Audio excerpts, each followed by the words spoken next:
Hola, muy buenas tardes a todos. Muchas gracias por estar hoy presentes en esta capacitación que estamos brindando, dirigida a colectividades y organizaciones que quieran regularizar o formar su colectividad o asociación civil relacionada a los que trabajan con migrantes. Primero que nada, quiero presentarme para quienes no me conocen. Soy el director de acompañamiento y apoyo al inmigrante de la Municipalidad de la Ciudad de Córdoba, una dirección nueva que depende de la Secretaría de Planeamiento, Modernización y Relaciones Internacionales, que dirige la doctora Alejandra Torres. Es una dirección que fue creada nueva a partir del 10 de diciembre por iniciativa del intendente Martín Gallora, visualizando, ¿no? La población migrante, las problemáticas y las necesidades que tienen que atenderse a este sector de la población, decidió crear una dirección encargada de trabajar de manera directa por y para ustedes. En relación a esto, tuvimos diferentes reuniones con varias de las colectividades que representan a los migrantes de la ciudad de Córdoba, y pudimos analizar y ver las demandas que tenían, ¿no? Y poder planificar en conjunto diferentes acciones que vamos a estar llevando a partir de estos 4 años que tenemos de gestión. Por cuestiones de la pandemia, obviamente las necesidades del contexto han hecho que debamos adecuar las prioridades que tenemos como dirección y sobre todo los programas que teníamos pensado realizar durante este año. Nos hemos enfocado en estos meses de pandemia en lo que es más la asistencia social, con cuestiones alimentarias, ¿no? Y de vivienda. Estamos tratando de resolver y poder dar respuesta a todas las necesidades que tienen las colectividades. Estamos trabajando con el equipo de desarrollo social de la municipalidad y también con diferentes organizaciones que están trabajando en territorio y vienen trabajando hace mucho para tratar de brindar y poder dar respuesta a las demandas que están teniendo. Sabemos que los recursos, ¿no? En estas situaciones son escasos, pero estamos trabajando fuerte en eso para poder tratar de llegar a todos. Pese a esto, también hemos seguido planificando, atendiendo las consultas que nos han hecho llegar a través de los referentes de las distintas colectividades, y hemos podido planificar algunas acciones, como las que van a ver hoy en esta capacitación, y también capacitaciones futuras que estaremos informando a la brevedad que vamos a dar en materia de derecho migratorio, en materia de lo que son las residencias y los trámites que tienen que hacer los migrantes con la Dirección Nacional de Migración. Así que bueno, estamos preparando una capacitación tanto para público general, para inmigrantes, y también para funcionarios y empleados de la Municipalidad de Córdoba, y consideramos que es muy necesario que tengan en cuenta y conozcan, ¿no? Los derechos que tiene la población migrante. En relación al día de hoy, los convocamos porque nos parece fundamental que como municipalidad y como Estado podamos brindar las herramientas necesarias que necesitan las colectividades para estar informados acerca de los trámites, los procesos administrativos que deben realizar cuando tienen una colectividad o cuando desean formar una nueva, ya sea para regularizar o iniciar una nueva colectividad. Por eso hoy tenemos aquí presente a gente que representa a AFIP, rentas, habilitación de la municipalidad, inspección de personería jurídica del Ministerio de Finanzas. Agradecemos por supuesto al Ministerio que pone a disposición sus equipos técnicos, a la municipalidad y a todos ustedes por estar ahí presentes. Y voy a dar la palabra en primer lugar a Franco de Grandis, que es representante hoy de IPJ, que va a estar comentando sobre el tipo de personería jurídica, la inscripción, la función y sobre todo las atribuciones. Así que bueno, les dejo la palabra a Franco, que va a estar comentando, y para poder organizar un poco lo que va a ser esta capacitación, el tema de preguntas se va a hacer al final de la capacitación. Yo voy a ir tomando notas puntualmente y el equipo técnico de las consultas que vayan realizando a través del chat, que va a estar disponible ahí en la pantalla a margen derecho, y al final vamos a estar brindando información relacionada.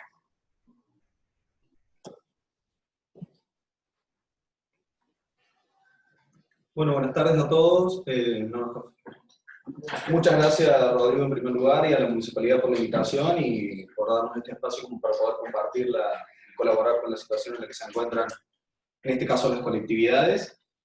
Como primera instancia, la idea era hacer un marco teórico o una orientación general en relación a qué se debe hacer en la inspección de personas jurídicas, como el inicio de la colectividad en sí o de la asociación civil como tal, y de ahí cómo pueden avanzar en todos sus trámites en las distintas instancias. Como primera instancia, la inspección de personas jurídicas, comúnmente conocida como IPJ, depende del Ministerio de Finanzas, del gobierno de la provincia de Córdoba, y esencialmente tiene por objeto controlar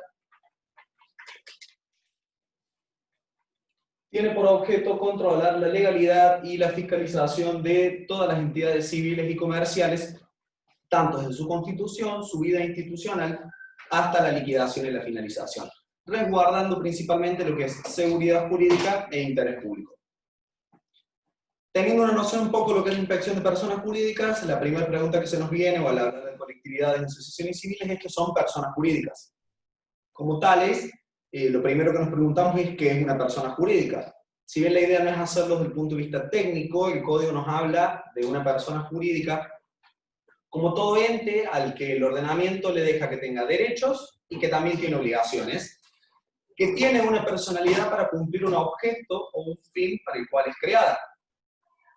En esto tenemos un poco una especie de tratamiento. El sistema le da el tratamiento a una nueva persona como si fuese un sujeto, como si fuese un hombre, una persona nueva, una nueva persona que le deja que tenga derechos, pero también tiene obligaciones.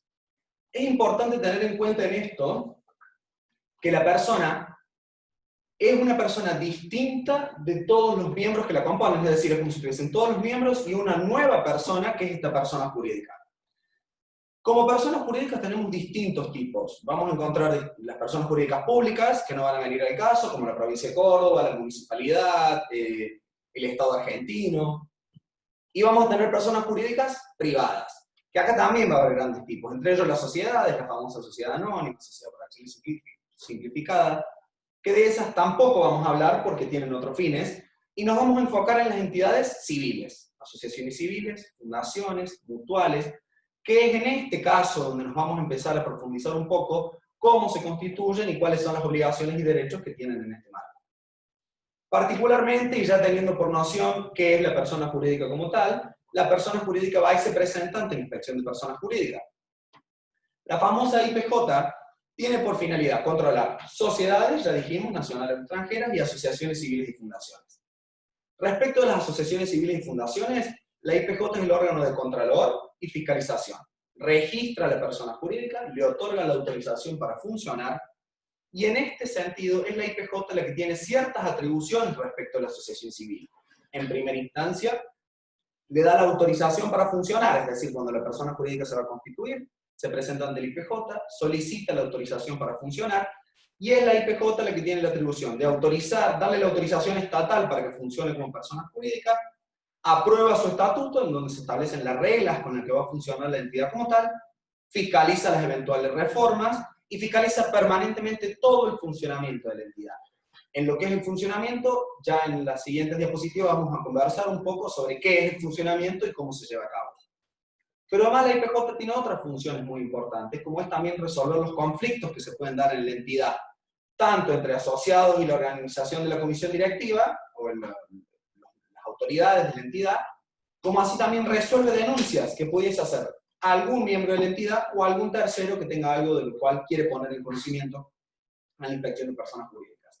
Y finalmente, otro punto que también es importante, solicita al Ministerio la disolución y la liquidación, en su caso, de la persona jurídica, con el correspondiente retiro de personería, lo que termina siendo el acta de defunción de la persona jurídica y la finalización de su existencia. Entonces, en este marco, ya teniendo presente qué es la persona jurídica, qué es la inspección de personas jurídicas, podemos ahondar un poco más en un tipo de entidades civiles que es la asociación civil. Si pasamos a la siguiente placa, lo que vamos a ver es hablar particularmente de las asociaciones civiles como tales, en la cual la asociación civil como tal es una organización que tiene un objeto, y este objeto no es contrario ni al interés general ni al bien común. Por esa razón, ese objeto tiene que ser respetuoso de las diversas identidades, creencias y tradiciones sociales, ya sea esto creencias culturales, ya sean literarias, ya sean artísticas, ya sean étnicas, ya sean religiosas. Es decir, va a tener un objeto que no sea contrario al interés general, respetuoso de la diversidad, y esencialmente, y eso va a ser un común, que después los disertantes siguientes también van a tener como eje, no puede perseguir el lucro. No puede perseguir el lucro, ni como fin principal, ni como fin accesorio, ni tener como por fin el lucro de sus miembros o de un tercero. ¿Qué es el lucro, en definitiva? ¿Qué es lo que no puede tener? No puede buscar ganancia, no puede sacar un provecho de la actividad que realiza. Es decir, ¿puede la asociación civil que estoy por constituir querer ganar plata? No. ¿Puede querer ganar plata para sus asociados? No, no lo puede. La pregunta que nos surge entonces es, ¿y cómo vive? ¿Cómo va a manifestarse? ¿Cómo va a subsistir? Perfecto. Acá va a entrar el rol del asociado. El asociado tiene un rol fundamental porque contribuye al sostenimiento de la entidad con una obligación esencial, el pago de la cuota. El asociado está obligado a pagar una cuota social, por un lado, porque por el otro lado la entidad no puede depender exclusivamente de subsidios estatales o asistencia económica, porque si no, no tendría esencia en sí misma. Y al mismo tiempo, si le sobrara dinero de lo que hizo, salvo gastos, la cuota social, no puede distribuir, bueno, sobraron 100 pesos, va a distribuir entre los asociados un poquito para cada uno porque este año le fue bien. Eso no lo tiene permitido. La entidad, si tiene un superávit, lo que tiene que hacer es ese dinero destinarlo ¿a qué? A cumplir el objeto para el cual fue constituida y para el cual se le otorgó la personería jurídica.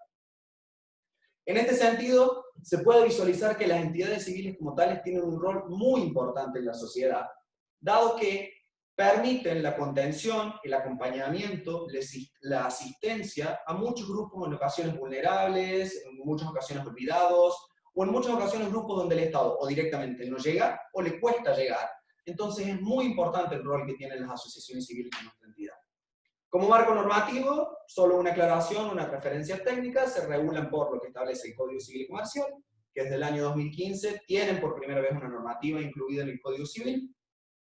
Y por otro lado, la Resolución General 74/2019, que es la reglamentación que la Inspección de Personas Jurídicas le ha dado a las entidades civiles como la reglamentación propia del órgano de control. En la siguiente placa, ya entramos a una cuestión más operativa. Quiero constituir una asociación civil, vamos a ver qué tengo que hacer. Tengo una entidad civil y no está funcionando muy bien, estoy un poco en deuda, también vamos a analizar un poco qué debo hacer o cómo me pongo al día. Cuando se trata de constituir una asociación civil, tenemos diversos aspectos a tener en cuenta.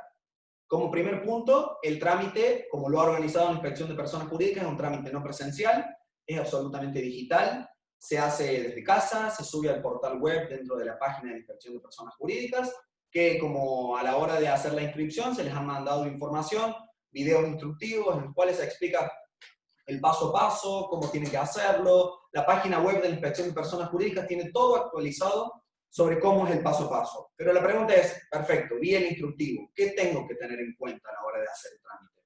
Pues bien, ¿qué tengo que tener en cuenta? En primer lugar, el objeto. Hablamos que la entidad civil tiene un objeto que no es contrario al interés general y al bien común, y que ¿qué hago entonces? ¿Cómo lo describo? Describo puntualmente, de manera precisa, qué va a hacer la entidad civil que yo estoy constituyendo.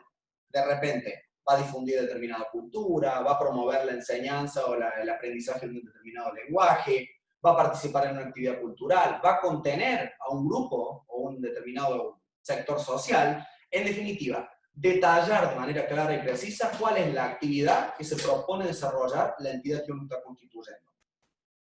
¿Cómo lo va a desarrollar? ¿Con qué dinero lo va a realizar? Ahí va a venir o entra en juego el aporte.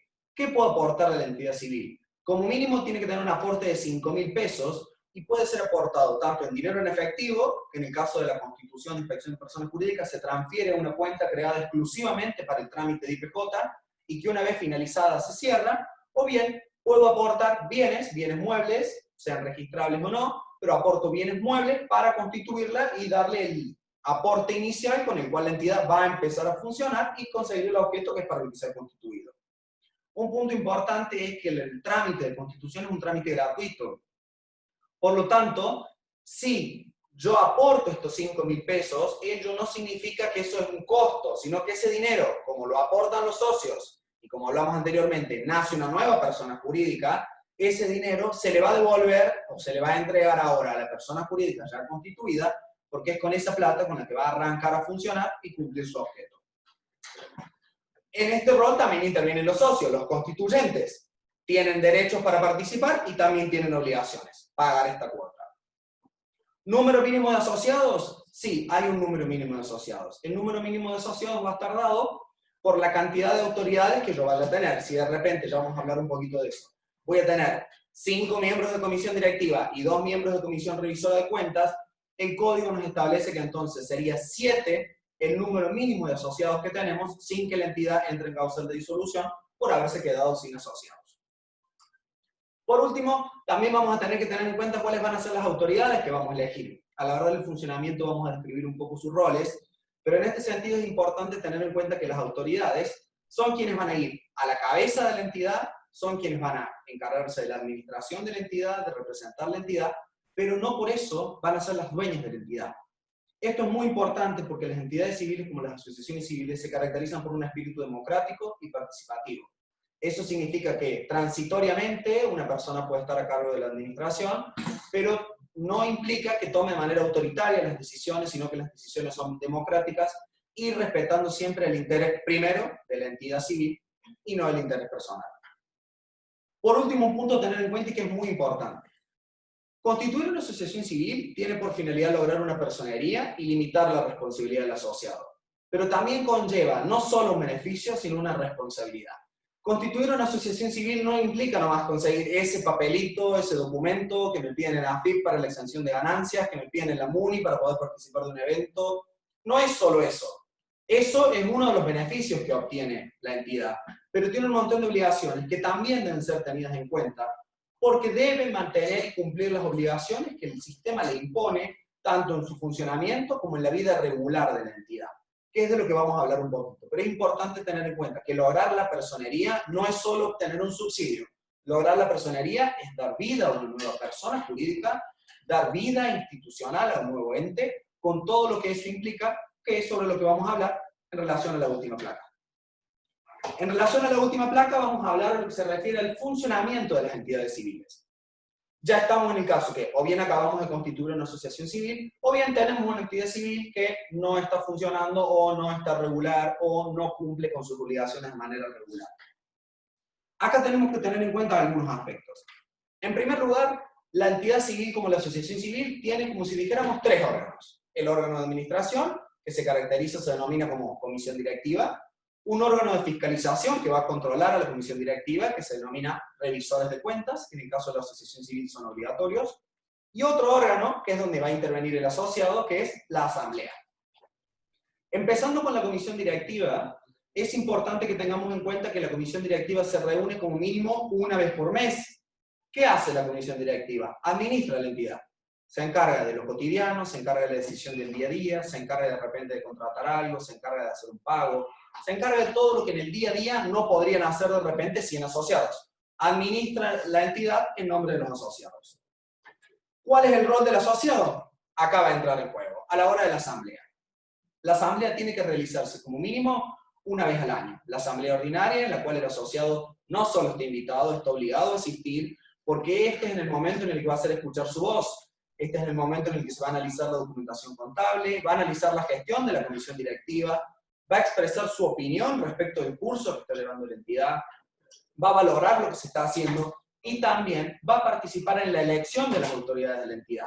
Es decir, el asociado tiene un rol importante en este sentido, que no solo paga la cuota, sino que también interviene en la vida democrática de la entidad y participa en la toma de decisiones de la entidad a través de su voto en la asamblea.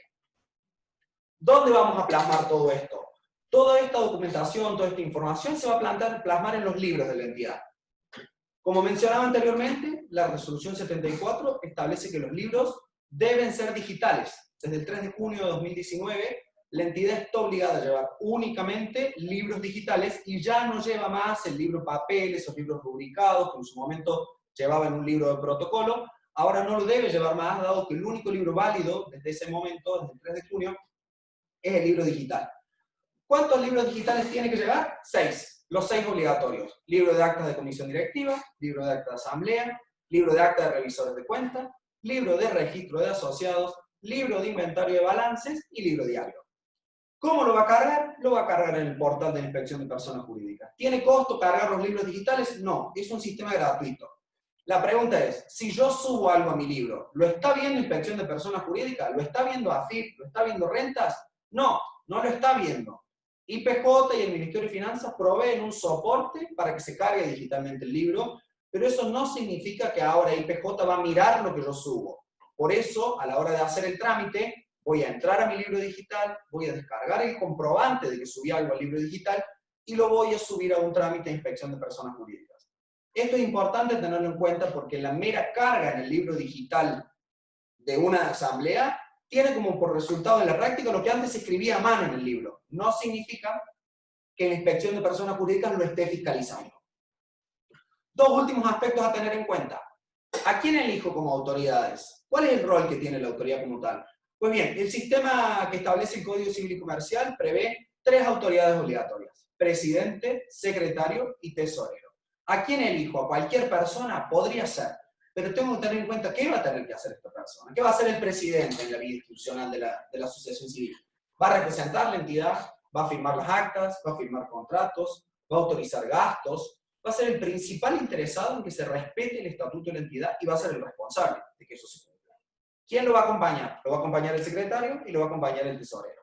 El secretario va a ser el que, de la mano con el presidente, se encargue de que todos los libros sean llevados en forma, se firmen las actas, se suban los libros digitales. Va a ser quien acompañe desde el punto de vista administrativo al presidente. Del otro costado, ¿a quién va a tener? Al tesorero. El tesorero se va a encargar de la contabilidad de la entidad. Se va a encargar de cobrar las cuotas, se va a encargar de llevar los libros contables, se va a encargar de hacer pagos, hacer trámites bancarios, y va a ser el que le informe a la comisión directiva cuál es la situación financiera contable de la entidad. Por último, nos queda un solo grupo de personas, los revisores de cuentas. ¿Qué rol tienen? Controlar a esta comisión directiva. ¿Qué van a controlar? Cómo administran, cómo llevan las cosas, cómo llevan la documentación, y finalmente, en la asamblea general, donde todo el mundo interviene, va a informar qué pudo advertir en relación a la administración que llevó la comisión directiva. El último punto a tener en cuenta, y para finalizar, es el tema de los balances. La entidad está obligada a tratar anualmente la documentación contable correspondiente al ejercicio económico. En este sentido es importante que se encuentren al día y traten regularmente los balances, dado que la no presentación de los balances en la inspección de personas jurídicas va a implicar que la entidad figure como en situación de irregularidad, lo cual puede llevar, además de la responsabilidad de los miembros de la comisión directiva, la pérdida de un sinnúmero de beneficios, tanto de exenciones impositivas, como de también subsidios que en más de una ocasión otorgan entes oficiales o no oficiales, porque la entidad no demuestra ser transparente, responsable o cumplir con sus obligaciones. Si llega a existir algún tipo de consulta, sin duda que la pueden ir canalizando y después, bueno, tendremos un espacio de consultas. Muchas gracias a todos. Bueno, estamos recibiendo algunas preguntas de ya, yo estoy tomando nota de eso, al final de las exposiciones terminen de poner todo, voy a estar con las preguntas a cada una de las reparticiones. Pedimos disculpas por la cantidad de inscritos, que sabemos que no están pudiendo entrar más personas que quieren sumarse, tenemos dificultades con la plataforma de Zoom, así que bueno, la capacitación igualmente va a ser grabada, está siendo grabada ahora en vivo y hoy mismo van a estar con la capacitación que se le va a estar enviando por correo a todos los que han participado y han estado inscritos en el. Vamos a seguir, le voy a dar la palabra a la Silvina Rafael de AFIP, que va a explicar todo sobre asociaciones civiles y todos los trámites que tienen que realizar en la dependencia. Bueno, buenas tardes. Como ya me presentaron, mi nombre es Silvina Rafael, yo estoy en la parte de AFIP DGI. Antes de empezar con el desarrollo del tema que nos convoca, me gustaría hacerle un breve resumen. La Administración Federal de Ingresos Públicos es un organismo nacional que está constituido por 3 direcciones regionales. La Dirección General Impositiva, que es la que recauda los impuestos nacionales; la Dirección General de Aduana, que es la encargada de los impuestos del comercio exterior; y luego la Dirección General de Recursos de la Seguridad Social, que es la encargada de todo lo que sea prestaciones de seguridad social. De la que vamos a hablar hoy es de la Dirección General Impositiva, y acá en Córdoba, nosotros dependemos de la Dirección Regional Córdoba, y tenemos 2 agencias. ¿Y por qué les comento esto de 2 agencias? Porque van a ver que a los fines de las presentaciones, de las consultas, de los trámites que van a efectuar, van a tener que identificar cuál es la agencia que les corresponde. Si bien físicamente estamos en el mismo lugar, en San Juan y Cañada, está la agencia 1 y la agencia 2. Todo contribuyente que tenga su domicilio fiscal de la avenida Colón hacia el norte corresponde a la agencia 1, por lo que ingresará por la puerta de San Juan 325. Todo contribuyente que tenga su domicilio fiscal de la avenida Colón hacia el sur corresponde a la jurisdicción de la agencia 2, o agencia sur, como saben llamar, y deben ingresar por la puerta de Marcelo Tediaria 448. Esto es importante los efectos prácticos de que no a lo mejor estén ingresando por un lado y lo manden a ingresar por otro. Bueno, ahora sí, los temas que vamos a hablar. Bueno, yo quería comentar primero lo que son los datos registrales, que son ni más ni menos que los datos que van a registrar ustedes en el padrón único y de los cuales nosotros nos vamos a unir para darles las exenciones o reducciones de alícuotas que solicitan. Después les voy a comentar de qué se trata la exención de ganancia y por último un breve comentario del impuesto a los delitos de crédito.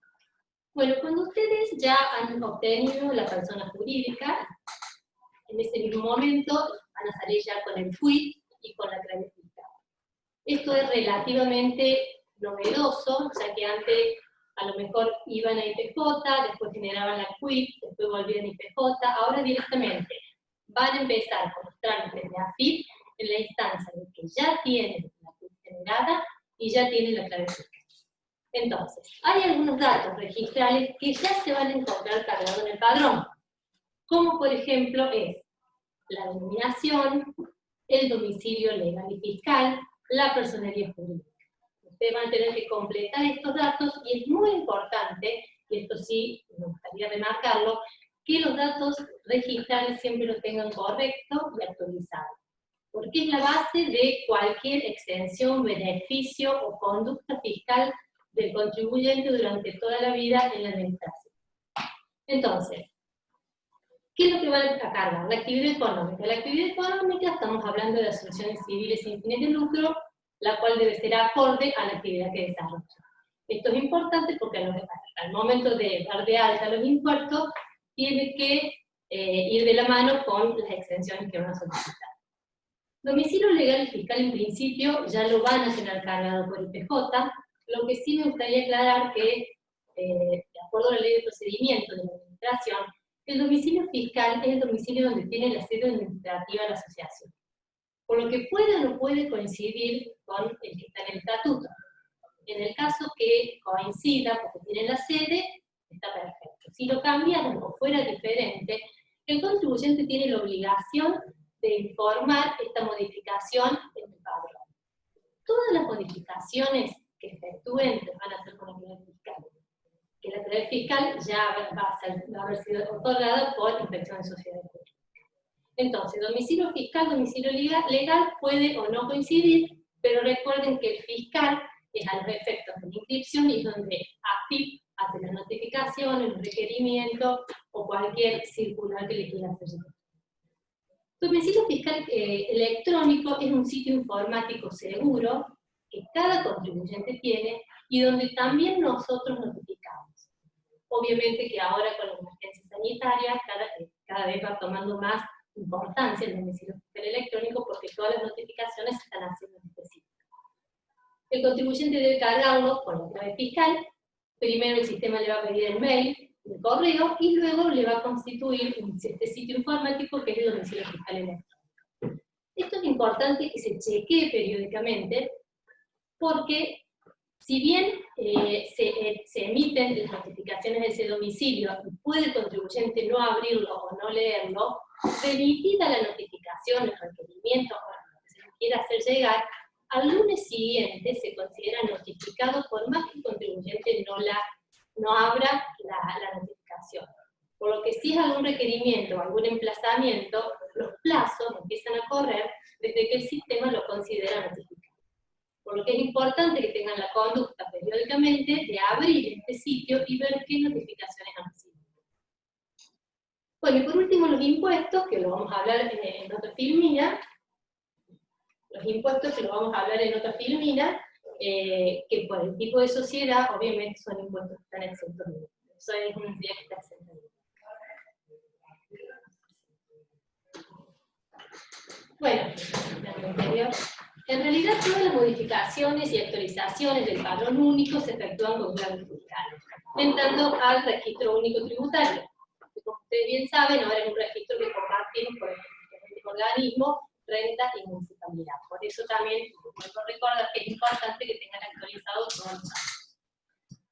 La mayoría de las modificaciones o actualizaciones se hacen con clave fiscal, no obstante hay algunas que todavía se hacen en la dependencia con un formulario que es el 460/J y la documentación que acredita la modificación que van a informar. Por ejemplo, cuando se cambian las autoridades, todavía no lo pueden hacer con clave fiscal, sino que tienen que concurrir a la dependencia y el acta con el cambio de autoridad. Bueno, en relación a los impuestos, en los que corresponde darse de alta,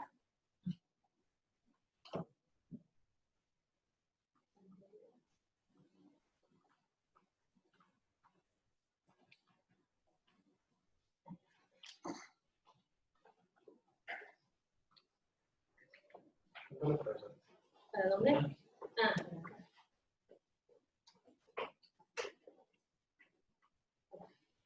sí, tengo...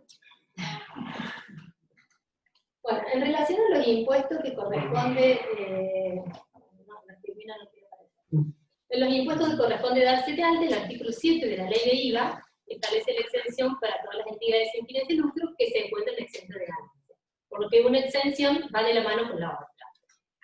Si bien a lo mejor ustedes pueden pensar que no tiene sentido darse de alta en IVA exento, porque están exentos por ley, es importante los efectos de poder generar la constancia de inscripción para presentarla ante terceros, o para poder, en caso que ustedes tengan que emitir algún comprobante, ya sea factura o recibo, tener la condición frente al IVA y poder emitirlos en forma correcta. Porque por el tipo de condición que ustedes tienen IVA exento, siempre van a emitir los comprobantes clase C o facturas clase C.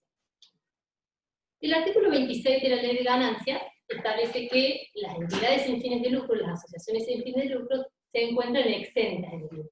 Pero esta exención no es de hecho, sino que tiene que tener un reconocimiento por el organismo. Y hay una resolución y normativa complementaria que establece cuáles son los procedimientos para que la administración le reconozca esta exención. Por más que esté en el artículo, y por más que lo establezca el artículo, la exención no van a gozar de la exención hasta que AFIP no le otorgue el reconocimiento. Bueno, y por último, seguridad social, que esto en caso que decidieran tener algún empleado, ya sea administrativo, ya sea de limpieza, ya sea para efectuar alguna actividad, deben inscribirse como empleador y hacerle todos los aportes y contribuciones conforme a las presentaciones que establecidas. Bueno, ahora sí vamos con respecto a la exención en el impuesto a las ganancias. Bueno, para solicitar la exención en el impuesto a las ganancias tenemos dos regímenes. Un régimen que es simplificado, que como le dice la palabra, es un régimen sencillo, que es más rápido y no implica aporte de tanta documentación, y un régimen general. De acuerdo al tipo de contribuyente de que se trate, entra por uno o por el otro. Generalmente en el régimen simplificado entran las bibliotecas, entran las cooperadoras, entran los centros de jubilados, y hay una opción que a lo mejor ahí sí ustedes podrían encuadrar, al tratarse de una asociación sin fines de lucro, que es cuando solicitan la exención dentro de los 2 primeros meses de inicio de actividad. Se la considera que es un régimen simplificado por inicio de actividad. Por lo que si ustedes tienen la conducta o tienen la prolijidad de ni bien generar la quick, solicitar la exención, entrarían por el régimen simplificado, sería más ágil y se le pediría menos documentación. Bueno, por un régimen o por el otro, la solicitud es similar, salvo que en el régimen general se cargan más datos. Acá le piden todos los datos de la entidad, le piden las formas jurídicas, porque inciso entran, le pide, en caso de régimen general, que informen los bienes, que informen las cuentas. Una vez que ingresan, que esta solicitud la hacen con la clave fiscal, el sistema hace una serie de validaciones online con respecto a los datos que nosotros tenemos en el padrón. Y acá volvemos a los datos registrales, que es importante que el contribuyente o la entidad tenga prolijamente y correctamente declarados los datos. Domicilio, que tenga actualizado el domicilio fiscal electrónico, que tenga la cuenta activa, que no tenga ninguna inconsistencia, porque el sistema, cualquier beneficio que ustedes soliciten, antes de ingresarlo, el sistema va a hacer la validación online con respecto a los datos registrados. ¿Qué es lo que valida? Entre otras cosas, que tenga la QUIC, que la QUIC esté activa, que no tenga ninguna marca, la QUIC, que estén inscritos en ganancia, porque ustedes van a solicitar la inscripción y luego van a pedir la exención, y en IVA, si corresponde financiera, que tenga actualizado todas las formas jurídicas y todos los datos del padrón, el domicilio fiscal, que no registre ningún incumplimiento, de acuerdo a la entidad y en qué esté inscrito. Ustedes tienen determinadas obligaciones de presentación de declaración jurada. Entonces el sistema hace todas estas validaciones online, y en caso de superarla, le genera un número de solicitud. Una vez que le generó el número de solicitud,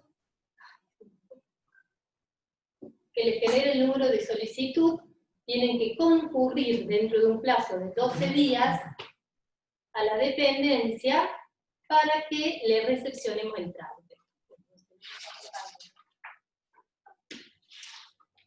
Bueno, una vez que ustedes entonces generan la solicitud, concurren a la dependencia con toda la documentación, se le chequea el original y copia que van a dejar en la dependencia, que esté correcta de acuerdo a lo que les dice la solicitud que tiene que aportar, y se le recibe la solicitud para ya analizar más profundamente el caso. En el momento de la recepción, y acá sí tiene que ver en qué dependencia no presente, por eso era la aclaración de agencia 1 o agencia 2, se le otorga una suerte de certificado provisorio, porque va a tener una admisibilidad formal, va a tener un certificado provisorio hasta tanto le otorguemos el definitivo. Entonces, se recibe la solicitud, se analiza la exención propiamente dicha, y luego se le otorga un certificado que es un soporte papel. ¿Qué se le analiza, entre otras cosas, a los efectos de aceptar o de negar el trámite de exención? Que el objeto de la asociación se acorde con la actividad que viene desarrollando, que este objeto sea de un bien común, que, como dijo Franco, las utilidades no se repartan entre los socios. Algo muy importante que chequea el tema de la remuneración. El cuerpo directivo no puede cobrar una remuneración que supere el 50% de la remuneración administrativa. Los recursos de que se vale la entidad no pueden ser generados en rifas, en carreras de caballos. Todo esto lo cotejamos con lo que dice el estatuto y con lo que nosotros podemos consultar en los sistemas de bases de entrenamiento. Un artículo que es muy importante y que es un motivo por el cual sabemos rechazar muchas las exenciones, es el tema de la disolución. Si hubiera algún artículo donde diga el destino de los bienes en caso de disolución, estos bienes deben pasar, y esto lo establece la norma, a una entidad con personería jurídica reconocida como exenta por la Administración Federal de Ingresos Públicos. En caso que tuviera ese artículo, lo tiene que decir taxativo. En caso de no tenerlo, no hay nada para verificar. Bueno, una vez entonces que se analiza, entre otras, el funcionamiento de la sociedad, de la asociación, se le otorga un certificado que es un soporte papel, que es el que van a poner ante tercero, y se carga también este certificado en la página web. Este certificado va a tener una validación de 1 año por lo menos, o un poco más si el inicio de actividad está anterior, y va a ser renovable automáticamente siempre y cuando de las validaciones online de datos registrales, de cumplimiento y de la conducta fiscal de la asociación sea correcta. O sea que acá volvemos a la conducta, los datos registrales y la consistencia de todos los datos que están en el organismo a los efectos de la renovación del certificado. Es muy común que en estas entidades sin fines de lucro, por una cuestión a lo mejor de o de desconocimiento, no presenten alguna declaración jurada, a lo mejor no actualicen algún dato, y a lo mejor por estos motivos se le cae el certificado, que podría renovarse automáticamente, y deben ingresar nuevamente el trámite de cédula. Bueno, algo muy importante de las asociaciones de estas entidades con reconocimiento de ganancia, que sí o sí, por más que tengan el reconocimiento, deben presentar la declaración jurada de ganancia. No están eximidas de presentar la declaración jurada. Obviamente que esta declaración jurada la van a presentar como exento sin impuesto. O sea, el resultado, si lo hubiera, no va a estar grabado. Pero sí es un deber formal de presentar la declaración jurada, y sí es un motivo por el cual la mayoría de las exenciones se saben caer al momento de esta renovación. Bueno, ¿cuáles son los beneficios de obtener este reconocimiento? Bueno, no pagan impuesto a las ganancias, no sufren retenciones ni inserciones de ganancias, tienen, y vamos a ver, rápidamente en el próximo tema, una reducción de alícuota en el impuesto a los débitos y créditos, y de acuerdo al tipo de entidad, tampoco va a sufrir retenciones o percepciones del impuesto a la deuda. Bueno, de la mano con esta exención de ganancia viene el impuesto a los débitos y créditos. Como ustedes sabrán, el impuesto a los débitos y créditos es un impuesto que percibe el banco, es una tasa que se cobra sobre los débitos y créditos bancarios. Ah, bueno. Esta. Es una tasa que se le cobra a los débitos y créditos bancarios, lo percibe directamente el banco, del 0,6% y el 1,2% de acuerdo a la operación de que se trate. Si las entidades tienen el reconocimiento en ganancia, también tienen un beneficio que es la reducción de alícuota. Este 0,6 se reduce al 0,25, este 1,2 se reduce al 0,6%. Entonces, esta reducción viene de la mano con este reconocimiento. A los efectos de poder ingresar este registro del impuesto a débitos y créditos, de nuevo se hace una solicitud con clave fiscal, similar a la de ganancias, salvo que no tiene tanto análisis de la dependencia. Se hacen los controles online, los mismos que se hacen para ganancias con respecto a la conducta fiscal, al quit, al cumplimiento y a todo lo que tiene que tener correctamente declarado y actualizado. De superar esos controles, la entidad entra en un registro de beneficio de reducción de alícuota, que es el registro que va a consultar el banco a los efectos de saber cuál es la alícuota que le va a percibir. Por eso fíjense que un tema viene ligado al otro. La base son los datos registrales, que los deben tener siempre actualizados, el cumplimiento fiscal y la conducta fiscal, y los beneficios que trae aparejados toda esta buena conducta del contribuyente. El reconocimiento de la exención y, consecuentemente, una reducción de alícuota en el impuesto al contribuyente. Bueno, muchas gracias Silvina. Ahora le vamos a dar la palabra a Héctor Raspa, que está en representación de la Dirección General de Rentas, que nos va a estar comentando sobre las exenciones, los impuestos, las inscripciones, sobre todo lo que es ingreso. Gracias, Héctor, por favor. Gracias por la invitación. Buenas tardes a todos. Bueno, como presente, así un pequeño resumen de lo que es el marco normativo. Todo lo que son los impuestos provinciales se rigen por lo que establece el Código Tributario, algunas leyes tributarias especiales. Tenemos el texto reglamentario, la resolución normativa. A través del Código Tributario lo que se hace, bueno, primero todo determinar cuáles son los impuestos que va a cobrar la provincia de Córdoba. Tenemos el impuesto automotor, impuesto a ingresos brutos, de sellos, inmobiliarios, a la actividad de turno, ¿sí? En cada uno de esos impuestos, a través del Código Tributario, lo que se hace es determinar cuál es el hecho imponible, cuál es la base imponible, quién es el contribuyente, quién es el responsable del pago de ese impuesto, cuáles son las alícuotas o el monto fijo a pagar por cada operación, si hay o no hay exenciones, grabaciones, y cuáles son las sanciones o multas que hay que pagar por algunas infracciones y incumplimiento de algunos deberes formales, ¿sí?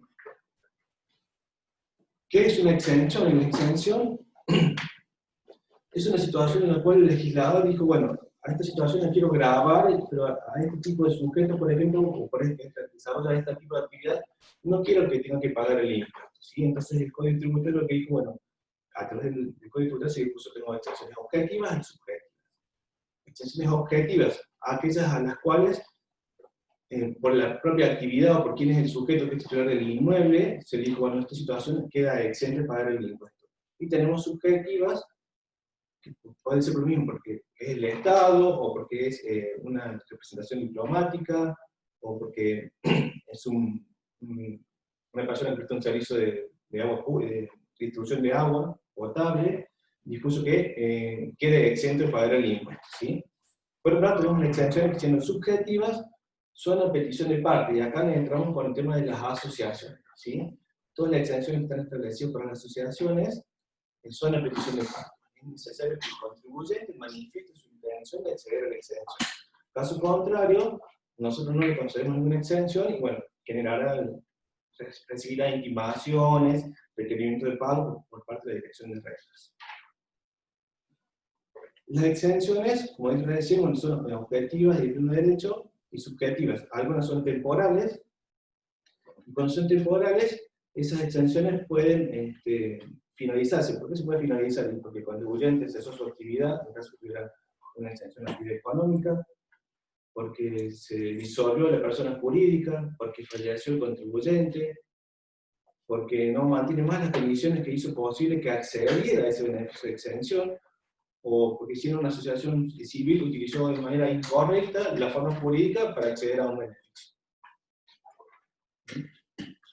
Cuando vamos a caducar una exención o otorgar un beneficio, y es una exención que es declarativa, lo que se hace es emitir un acto administrativo. Ese acto administrativo se emite con un formato de resolución, en cual se entonces considerando los motivos por los cuales se le reconoce el beneficio. Y en caso de ser alguna denegatoria, también se le fundamenta para que el contribuyente pueda defenderse a través de un recurso administrativo, a ver si podemos revisar o no la exención que no le estamos dando, ¿sí? Las exenciones establecidas para las asociaciones sin fines de lucro, en el Código Tributario tenemos exenciones por el impuesto inmobiliario, ingresos brutos, sellos. Y en algunos casos por el impuesto inmobiliario automotor, impuesto de la propiedad automotor, ¿sí? Únicamente en este caso serían para las entidades religiosas y las asociaciones sin fines de lucro que están destinadas a la rehabilitación de personas con discapacidad. Voy a empezar con el tema de lo que serían exenciones patrimoniales. Las exenciones patrimoniales tenemos exenciones para lo que sería el impuesto inmobiliario o automotor. ¿Desde cuándo corre una exención? A partir del 1 de enero del año siguiente, en el cual el contribuyente, ¿sí?, accede a tener la propiedad de ese inmueble, o sea que hay una inscripción registrada en el registro de propiedad, ¿sí? Un simple boleto no da derecho a acceder al beneficio de exención. Un contrato de alquiler no le da la posibilidad de acceder al beneficio de exención. ¿Por qué? Porque esta persona no es contribuyente, el contribuyente es el titular del inmueble, ¿sí? Es muy común que vengan y nos piden la exención porque están alquilando algún inmueble y nosotros se le denegamos. En realidad, lo que está haciendo el contribuyente es trasladar a quien es el inquilino el pago del impuesto, ¿sí? Pero no es la persona a quien tenemos que beneficiar nosotros. Entonces, si yo adquirí con un boleto un inmueble, no puedo acceder al beneficio de exención. Si yo adquirí, por ejemplo, un inmueble, soy el propietario de ese inmueble, pero ese inmueble está baldío, o sea, no está destinado al cumplimiento de los objetivos propios de la entidad, no le puedo dar un beneficio de exención. Hasta que no se verifique que, no sé, supongamos que sea una instalación deportiva y haya una cancha de fútbol, recién ahí le vamos a poder dar una exención. Digamos que es un establecimiento en el cual se brinda servicios sanitarios, veamos que haya un dispensario, o un hotel, una clínica, algo así, recién en ese motivo se da la exención. Mientras esté baldío y no se verifique el destino, el cumplimiento del objetivo de la entidad, no se da exención. Para el impuesto de sellos, el único requisito que tenemos es que el contribuyente haga el requerimiento del beneficio de exención, porque si ya tiene la personalidad y ya tiene el quit, estaría en condiciones de acceder al beneficio de exención. El uso más normal, común de esta exención es cuando se celebran contratos de alquiler. El contrato de alquiler es un impuesto que es divisible y el 50% corresponde al inquilino y el otro 50% al locador. Entonces, al acceder al beneficio, nosotros le damos la posibilidad de que pague el 50% del impuesto que corresponde a ese contrato de alquiler. Continuando con lo que sería ingresos brutos. En ingresos brutos, lo primero que todo, bueno, es que tiene que estar cumplido con todos los requisitos necesarios. ¿Cuál es el requisito? Que tenga la personalidad jurídica, que cuente con el beneficio de exención de impuestos a las ganancias.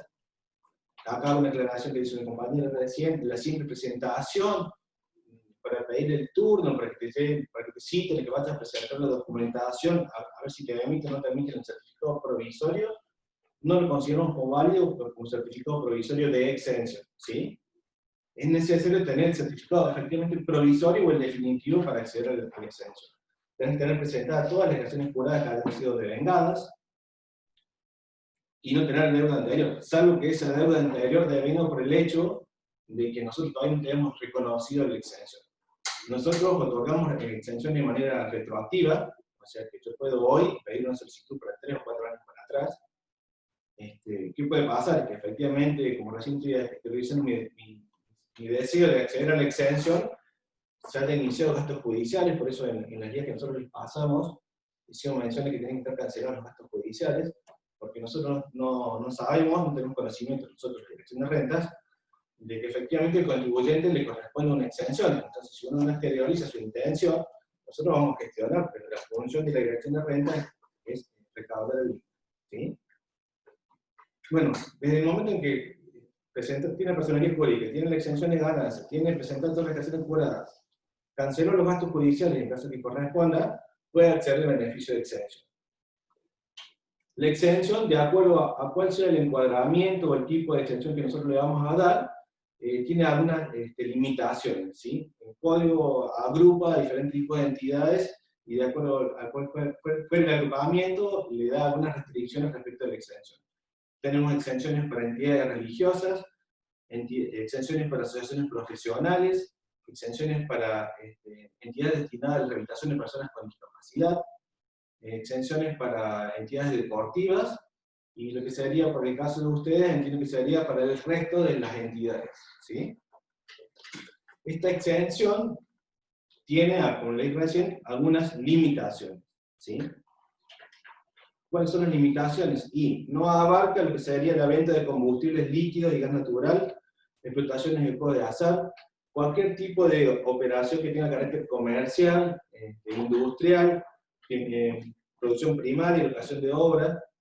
Tampoco abarca lo que son operaciones de seguros, ¿sí? Y colocaciones financieras.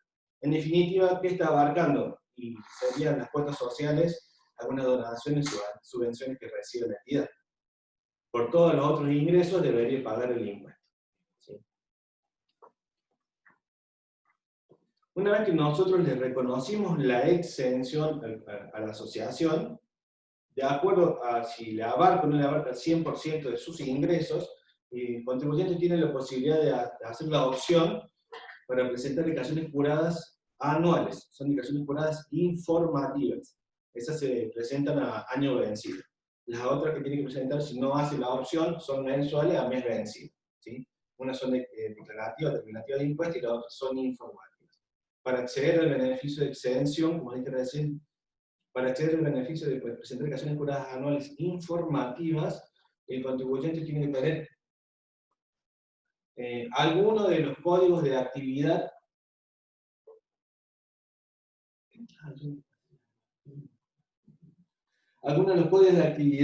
establecidos en la figura que dice presentación de declaración jurada. Perdón. No recuerdo. Algunos de los códigos de actividad establecidos ahí en la resolución normativa, yo les señalé con amarillo, que sería el genérico de ustedes, ¿sí? Por la actividad que desarrollarían, ¿sí? Si tienen la única actividad, pueden llegar a pedir que presenten declaración jurada anuales informativas. Deberes formales, bueno, citar algunos nomás, bueno, la inscripción en la Dirección General de Rentas, que ya se hace de manera en conjunto con lo que es AFIP. Presentar las declaraciones juradas mensuales o anuales, comunicar cualquier cambio de la Dirección General de Rentas, responder a los requerimientos de la Dirección General de Rentas, guardar la documentación, ¿sí? Una aclaración que les quería hacer era que desde el momento en que ustedes se inscriben, ¿sí?, en los impuestos, ya entran en lo que son los regímenes de retención, percepción y recaudación de la Dirección General de Rentas, ¿sí? Entonces, si ya abren una cuenta bancaria y nosotros visualizamos que existen ingresos en esa cuenta bancaria, van a ser sujetos fáciles de recaudaciones bancarias, ¿sí? Lo mismo va a pasar si ustedes, ya teniendo el quit, hacen alguna operación con alguna agente de retención o de percepción, y nosotros no le hemos dado la alícuota cero, van a ser fáciles que le efectuemos retenciones. Por eso es muy importante que ustedes, en el momento en que se inscriban, realicen el trámite en caso que les corresponda obtener beneficio de exención, para que no efectuemos ese tipo de retención, porque eso es un pago de impuesto de un impuesto al cual ustedes no van a poder imputar, ¿sí? O sea, después van a tener que hacer otro trámite para ver si le podemos devolver o no el dinero, hacemos otro análisis, verificamos si han presentado o no en tiempo y en forma de declaraciones juradas, si corresponde cobrar multas. Creo que eso sería todo, sí, eso sería todo. Muchas gracias. Bueno, no, gracias a vos. Sí, por favor. Le damos la palabra a Agustina Paz, de la Dirección de Habilitación de la Municipalidad de la Ciudad de Córdoba, que va a estar comentándonos sobre los requisitos y requerimientos para la habilitación y cómo es el funcionamiento de esto.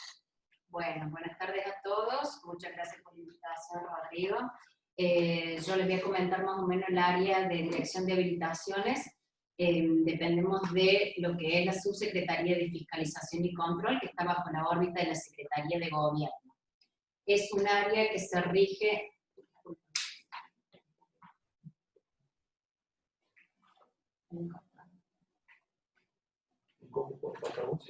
Sí.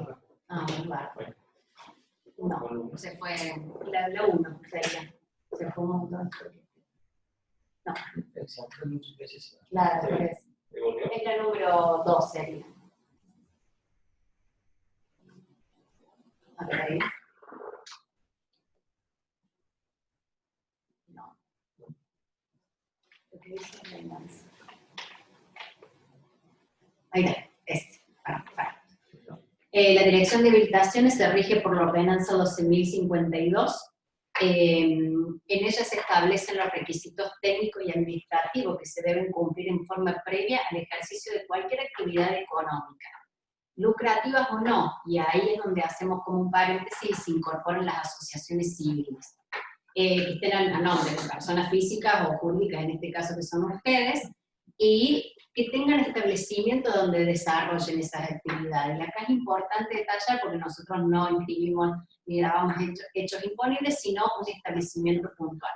No todas las asociaciones tienen que tener un certificado habilitante del área de habilitación de negocios porque justamente no generan un lugar físico donde desarrollen su actividad. Pero si tuviesen que, por ejemplo, inscribir su sede administrativa como oficina administrativa a los fines de recepcionar gente o a los fines societarios, justamente para los asociados, para un servicio para los asociados, ahí sí deben tener una habilitación municipal. Y en ese marco es donde nosotros les vengo a hablar particularmente de cómo se rige nuestra ordenanza. Nuestra ordenanza se establece los requisitos por el riesgo, y el riesgo está medido por la capacidad de incendio que genera esa actividad o ese rubro, y los metros cuadrados, que es importante porque hay actividades o asociaciones civiles que tienen un depósito donde guardan cierta cantidad de productos que los tienen por donación y demás, y eso depósito debe estar inscrito, debe estar delimitado en la cantidad de metros cuadrados para los fines de nosotros saber y encuadrar en qué riesgo corresponde estar esa actividad. Los de riesgo muy bajo, en este caso, por ejemplo, es una oficina administrativa, que mayoritariamente dentro de los requisitos, como primera medida se pide un matafuego que tiene que ver con la seguridad, porque la Dirección de Habilitación de Negocios se encarga mayoritariamente de lo que es higiene y seguridad, y fiscaliza y controla todo lo que es higiene y seguridad inherente también a la actividad que se vaya a realizar. Los de riesgo bajo, les puse como un ejemplo una roticería, donde hay elaboración de productos, por lo general se les pide desinfección del lugar, todo lo que tenga que ver con alimentos.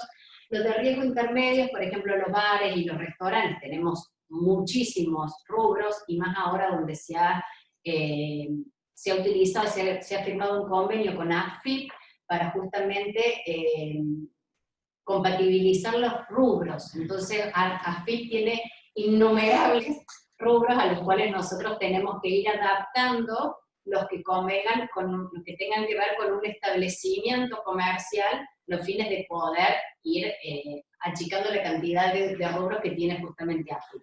Y después tenemos los riesgos altos, que son las estaciones de servicio, los shopping, las concesionarias de autos.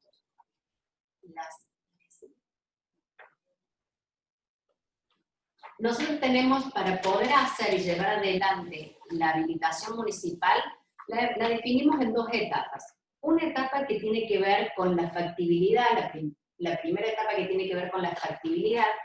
Esta factibilidad la puede hacer el contribuyente desde su casa, por internet, online. ¿Sí? Y después tenemos una segunda etapa que tiene que ver con la presentación de documentación.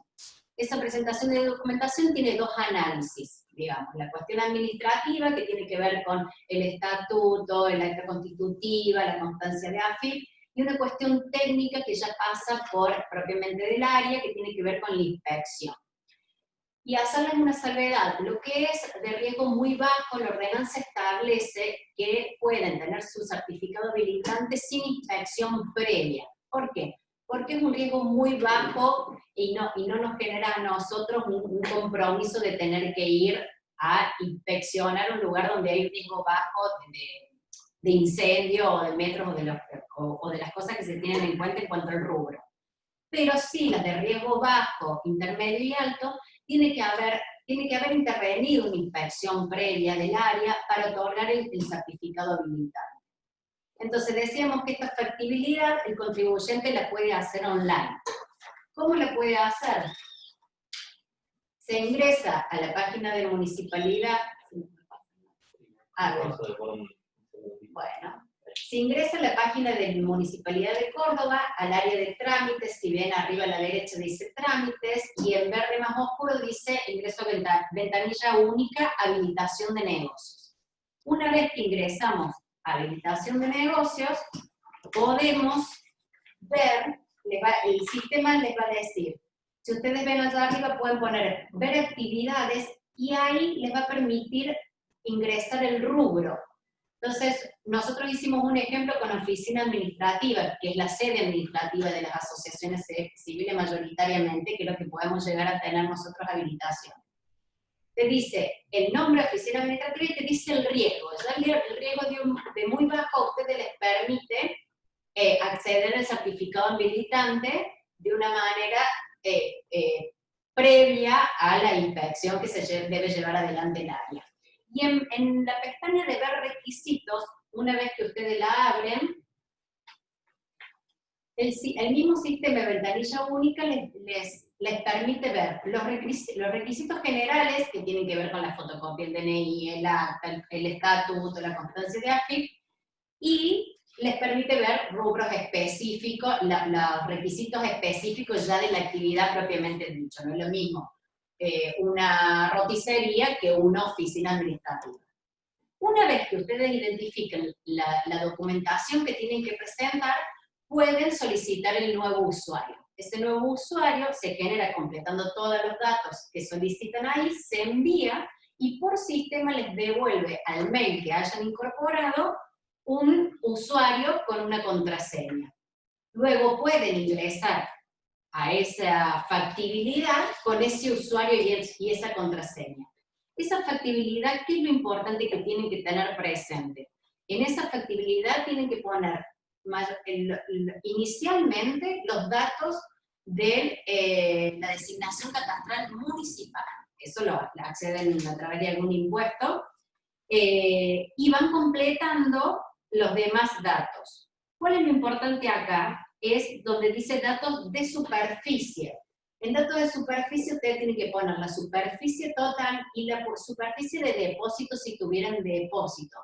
¿Por qué? Porque al finalizar la factibilidad les puede llegar a cambiar el riesgo, de un riesgo muy bajo por la cantidad de metros cuadrados, puede llegar a cambiarlos a un riesgo intermedio. Y ahí sí los requisitos son más rigurosos.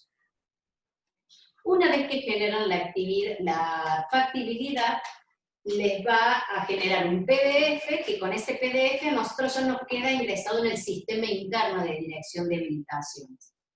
La dirección de habilitaciones puede ser que lo lleven adelante el trámite de manera presencial. Hoy en este marco de pandemia estamos tratando de ver turnos online para poder acceder al sistema presencial, y se está trabajando en una modificación de la ordenanza justamente para lograr una habilitación automática, es decir, que todo lo que sea de muy bajo y bajo se puedan llevar adelante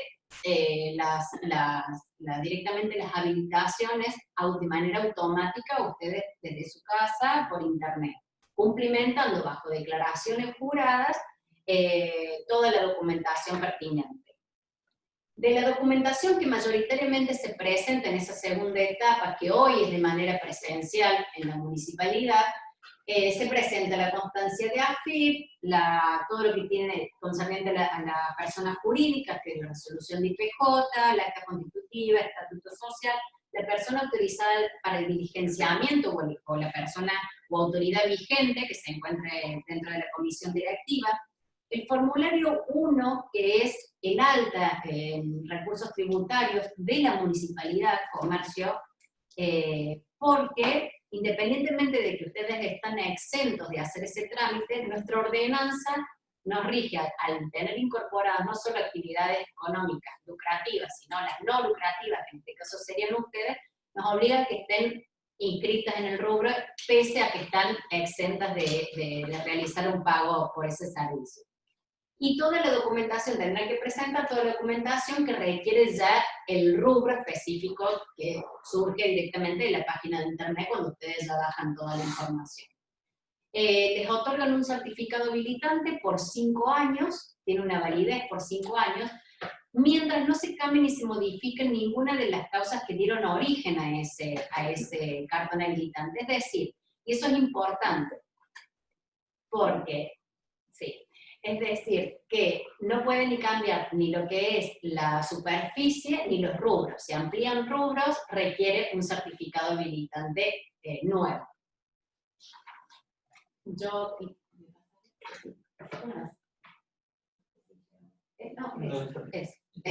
Ese certificado habilitante que podemos ver ahí es para que lo tengan presente. ¿Por qué? Porque ese es el que se otorga desde la Dirección de Habilitaciones y se coloca en el local comercial, en este caso, o en la sede administrativa. Y tiene un código de QR, que ese código de QR es importante a la hora de sufrir algún tipo de inspección, no solo del área que me compete, sino de otras áreas que tienen que ver con fiscalización y control. Bueno, muchas gracias, Agustina. He tomado notas de algunas consultas que han ido realizando a través del chat. La primera que quiero comenzar fue lo que hizo Agustina, de la municipalidad, cómo se está trabajando, ¿no?, con la modalidad de atención hoy que se ve, bueno, un poco mermada por la pandemia, y ha comentado que tienen canales digitales para dar turnos. Quería consultar cómo está trabajando IPJ, Rentas y AFIP en relación a esto. Entiendo que en el caso de esta repartición tienen todo bastante digitalizado, y quería aprovechar para que pueda comentar Franco primero en IPJ cuáles son los canales de atención y cómo pueden realizar los trámites en esa repartición. Bueno, particularmente lo que es canales de atención, la Inspección de Personas Jurídicas tiene un canal permanente de atención que funciona de 8 a 20, que es el Facebook de la Inspección, que atiende con un horario de 8 a 20, IPJ Córdoba es nuestro Facebook, donde los chicos pueden ahí evacuar dudas, consultas o inquietudes, y también nuestra página que tiene una atención permanente, con una tercera vía de atención, que es la atención a través de videollamadas. Para los casos que se ingresan a través de Facebook, se los puede derivar a videollamadas con agentes del área. Bueno, todo el mundo en la inspección también atiende por videollamada, pero tenemos vía videollamada y vía escrita a través del chat del Facebook. Silvia. Bueno, nosotros en AFIP estamos trabajando casi todo con las presentaciones digitales. Todos los trámites que antes debían concurrir, ahora se hacen por presentación digital. Nosotros lo tomamos y lo trabajamos de la misma forma como si ustedes hubieran concurrido a la dependencia. Se consideran en principio todas las copias que ustedes aporten, se consideran válidos, se le podría pedir los originales en caso de que hubiera alguna irregularidad o alguna duda de algo en el momento que terminara todo esto de la emergencia sanitaria, pero en principio todo se hace con presentaciones digitales. Hay 2 o 3 trámites, como por ejemplo inscripción de personas jurídicas, que no se puede hacer por presentación digital, entonces se saca un turno, se están dando creo que 8 turnos diarios, y se los recibe sí en la dependencia. Es los únicos trámites que estamos habilitando recién. Héctor, ¿rentas? Nosotros en la Dirección de Rentas, todos los trámites los tenemos para ingresarlos a través de la vía web, ¿sí? Hoy lo tenemos atención presencial, y bueno, tenemos el Facebook y tenemos el 0800, porque son consultas o quejas que tengan, bueno, vamos a tratar de solucionar ahí. Gracias, Héctor. IPJ, Franco, tengo una consulta con respecto a los balances. Ahora con esta situación que se presenta por la pandemia, ante una organización que ya tiene el balance realizado, y preguntan si pueden esperar hasta que termine la pandemia o deben hacer la asamblea de manera virtual. ¿Cómo se están manejando en relación a eso? Bueno, en ese sentido la inspección durante la situación sanitaria, digamos, desde el inicio de la pandemia, ha sacado varias resoluciones sobre el tema, como desdoblando en 2 aspectos. En primer lugar, la inspección ha sacado una resolución, la resolución 27, en la cual ha establecido la suspensión de todos los plazos, que no es más que una derivación del decreto 297, del decreto del Poder Ejecutivo Nacional, y sus consecuentes, la suspensión de los plazos que quedaban para presentación de balances y elección de autoridades, pero para las entidades que debían el balance 2019, que eran las que se encontraban al día y cuyo vencimiento del plazo para tratarlo tuvo lugar durante el periodo de la pandemia. Para ese tipo de entidades, las entidades en las que se encuentran en esa situación, se ha establecido una prórroga que va a tener la duración de que tenga la pandemia más un plazo igual. Imaginemos que tiene la pandemia 100 días de aislamiento, van a tener 100 días más para acreditar ante la Inspección de Personas Jurídicas la realización de la asamblea que trata los balances.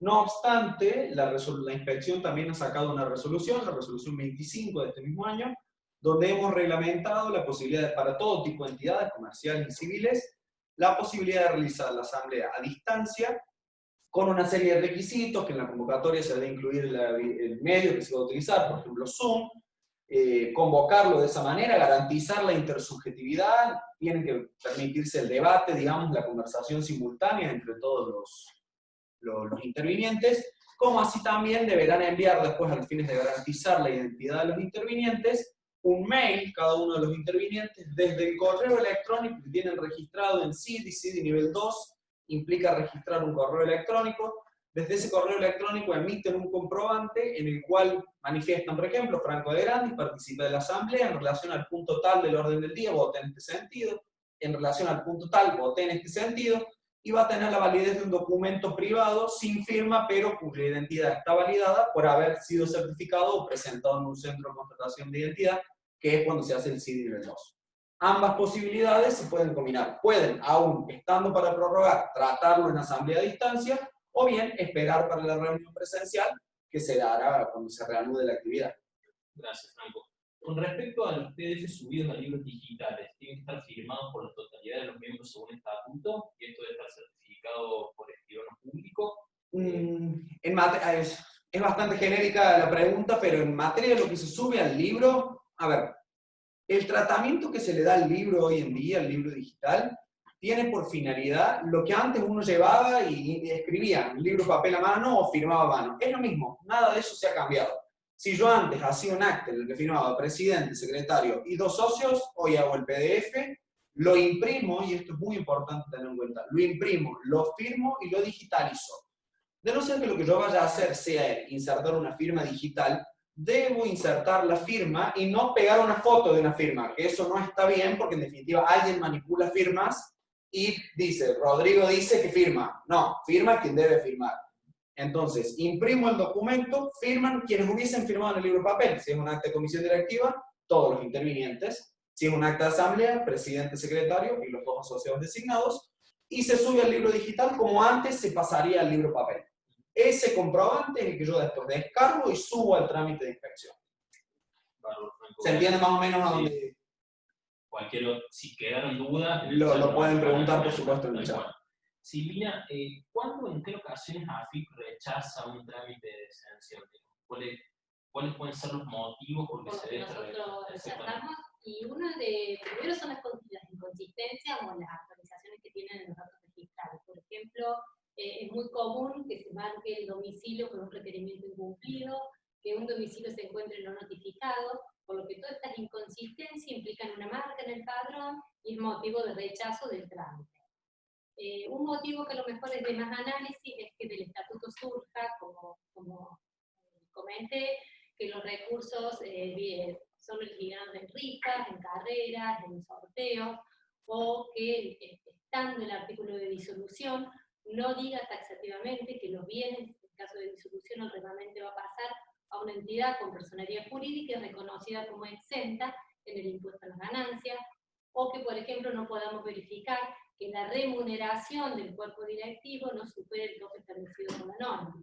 Esos son los motivos que a simple vista, entre otros, pueden ser motivos de rechazo de la exención. Perfecto. Con respecto al trámite de la reducción del impuesto de débitos y créditos, ¿es necesario tener previamente otorgada la exención de ganancias? Y esto es muy importante porque, como yo les comenté, ni bien nosotros recepcionamos la exención, el solicitud de exención, tienen un reconocimiento o una admisibilidad formal de la exención, pero no la definitiva. Hasta que no tienen la exención definitiva, el reconocimiento definitivo, no pueden pedir la reducción. Y en caso que se le caiga por algún incumplimiento o porque no se renovó, porque hubo alguna inconsistencia, automáticamente se le cae el beneficio del impuesto de débito y crédito. ¿Las organizaciones están capacitadas para facturar? En este caso, lo que quedan, ¿sí? Sí, o sea, acorde a la ¿Cómo se actividad que habilita? desarrolla, ¿cómo se habilita? Siempre para facturar, ya sea una asociación, una empresa, una persona física, deben tener la condición frente al IVA. Y por eso cuando le comenté los impuestos que deben estar inscritos, por más que no tenga un análisis previo, porque la exención en el IVA simplemente es entrar al sistema registrar y declarar IVA exento y automáticamente queda cargado en el padrón. No hay un análisis, sino que se da por el solo hecho de pedirlo. Esto es lo que habilita al contribuyente a emitir los comprobantes. Siempre un contribuyente que tenga la condición de IVA exento va a emitir factura o recibo tipo C, que previo tiene que haber una autorización para el comprobante generando un CAE, que es el comprobante hoy por hoy. Solamente se pueden hacer los comprobantes en forma electrónica o por medio de contador fiscal. Ya no existe el papel, salvo en algunas contingencias que se corte la luz o que a lo mejor por inconveniente no se pueda facturar. Pero hoy por hoy, la mayoría, el 95, el 99% debe emitir o electrónicamente o por medio de los controladores fiscales. Franco, haciendo una consulta con respecto a las asambleas ordinarias de manera virtual, si hay alguna plataforma determinada que ustedes para utilizar, digamos. No, en ese sentido desde la inspección, la resolución de inspección y la decisión desde la inspección es que no recomendamos ni exigimos ninguna plataforma porque eso dependerá de la cantidad de asistentes que deban asistir, digamos que deban estar presentes en la asamblea, siempre y cuando planteando que garantice la simultaneidad, es decir, que podamos debatir minuto a minuto, y la intersubjetividad, desde el punto de vista que no es que uno, no podría ser un audio de WhatsApp, yo te mando el audio, vos me lo contestas, no, la intersubjetividad y la simultaneidad de forma tal de que se pueda verificar quiénes asisten, porque si fuese algo sin cámara de repente no sabemos quién está, en fin, en definitiva, el presidente tendrá que garantizar que quienes asisten dicen quiénes asisten y puedan hablar y debatir. Más que eso no es un requisito, pero no exigimos ninguna plataforma en particular, y sí la resolución establece que se debe grabar la reunión. Si bien es importante aclarar que no se sube a nuestro trámite la grabación, si existiese algún tipo de inconveniente, denuncia o lo que sea, la inspección, y tribunales en su caso también, se han reservado la potestad de solicitar que nos acompañen la grabación para verificar que asistieron, que estuvieron. No puede no existir la grabación, ¿no? Eso es importante que se aclare y que se haga. Agustina, en la municipalidad, la dirección de invitación, ¿en qué caso rechazan una invitación? Digamos? ¿Cuáles son los parámetros que tienen para rechazar? ¿Cuáles son los criterios? Como nosotros, para rechazar, salvo que tenga reiteradas multas y denuncias de vecinos a los cuales nosotros tengamos que acudir y esté constatado bajo inspector una multa simultáneas, 5, que establece el Código de Convivencia. Pero si no se rechazan, digamos, se puede ahí revocar, pero rechazar siempre hay posibilidades, porque lo que se ve siempre es un establecimiento que esté en condiciones de higiene y seguridad propicias para llevar una actividad. Lo que es una oficina administrativa, un escritorio, un matafuego, son cosas simples que se pueden llevar. Rechazar es muy difícil que se haga. Bueno, gracias, Agustina. Silvia, en AFIP, ¿cómo hacen las inscripciones con fecha retroactiva a la fecha del estatuto? Si se puede. ¿Inscripción en qué? ¿Impuestos? Sí. En principio, la inscripción retroactiva no está permitida. Se suele hacer en caso que haya alguna fiscalización que determine que corresponde hacer una retroactividad. O sea, la entidad se inscribe y si por una fiscalización se determina actividad por medio, surge el resultado de esta actividad, el mismo inspector debe solicitar que esta alta se haga retroactiva a la fecha de la fiscalización. Otra consulta tiene que ver con si están prorrogados plazos en AFIP para todos los trámites que tienen que hacer, cómo se está manejando, y esto va para todas las reparticiones, ¿no? En general, cómo están manejando esta situación ahora en el contexto del pandemia. Sí, en general han salido resoluciones, las resoluciones ampliando los plazos de prórroga en el cumplimiento de los requerimientos, en las últimas información, o sea, en realidad hoy por hoy los plazos están siendo prorrogados. De hecho, no se pueden archivar trámites por incumplimiento si el requerimiento fue iniciado en el medio de la pandemia porque no corre el plazo para que se cumpla. O sea, En el caso de renta... Esto va a depender de la documentación que estamos solicitando. ¿Sí? Si por ejemplo, presentación de una LJ, no tiene que ver la pandemia, pero el puede presentar una LJ, algún documento, citar, tiene un certificado de otro organismo y otro organismo no lo puede emitir. Bueno, ahí tenemos esas consideraciones, pero no hay que ver los plazos. En el caso de inspección, todo lo que no estaba cumplido hasta el inicio de la pandemia está en situación de irregularidad y desde el inicio, como había planteado la resolución 27, ha suspendido todo. No obstante, estamos trabajando todo, prácticamente el 95% de trámites son digitales y remotos, por lo que estamos trabajando todos. Se puede cumplimentar. Hoy en día están dadas todas las herramientas para que la entidad haga la asamblea si la necesita hacer y presente todo, evacúe sus consultas, digamos, inspección en ese sentido. Estamos trabajando a la misma máquina que cuando trabajamos presencialmente. Nosotros exactamente igual, están prorrogados por decreto también del municipio, así que están suspendidos los plazos, pero inicialmente nosotros estamos trabajando a puertas cerradas, pero con atención vía mail y pronto el acceso al turnero desde Muni Online, pero no estamos saliendo a fiscalizar ni controlar, y por vencimiento de algún tipo de documentación no se está multando para nada. Perfecto. En el caso de que nunca se sacó el quit y ahora se vencieron las autoridades, ¿no? Me plantean, y no le dan el IPJ, no se puede presentar ningún trámite sin quit. Esa es una pregunta, digamos, que es así, digamos, ¿no? Es una pregunta muy interesante porque la acabamos de conversar al inicio de la conversación, justo lo hablábamos con Silvina. En ese sentido, la entidad se presenta en una situación muy particular.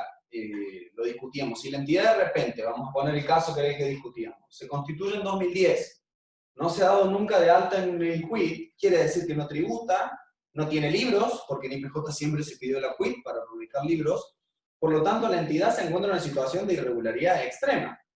Hace 10 años, supongamos, en el ejemplo de 2010, que no puede celebrar asamblea porque no tiene libros, que no tiene registro de asociados porque no tiene libros, que no tributa impuestos porque no está de alta de AFIP, que no tributa en rentas porque no está de alta en rentas tampoco, por lo que en definitiva la entidad tendrá que valorar. Si mantiene las autoridades de 2010, concurrirá el último presidente inscrito a AFIP para darse de alta en AFIP y verá qué decisión determina AFIP. Lo sanciona, los multa, bueno, nos podrá decir si viene a ser alguna sanción, pero en definitiva, para llegar a la inspección, no tienen, digamos, para ese entonces, porque desde el año pasado la inspección da el quit al momento de inscribir la entidad. Pero para todas las que no llegaron a esa instancia, la misma resolución de inscripción les decía, se le informa que en 15 días nos debe informar su quit. Por lo tanto, la entidad es la que en primera instancia se puso en una situación súper irregular y sin duda que al momento de o apersonarse a AFIP, se les multará, se les sancionará, y ante la inspección hoy no pueden avanzar porque sin quit no hay libro digital. Por lo tanto, además, como mínimo, hace un año que no tiene libro digital y cada vez profundiza más la situación de irregularidad.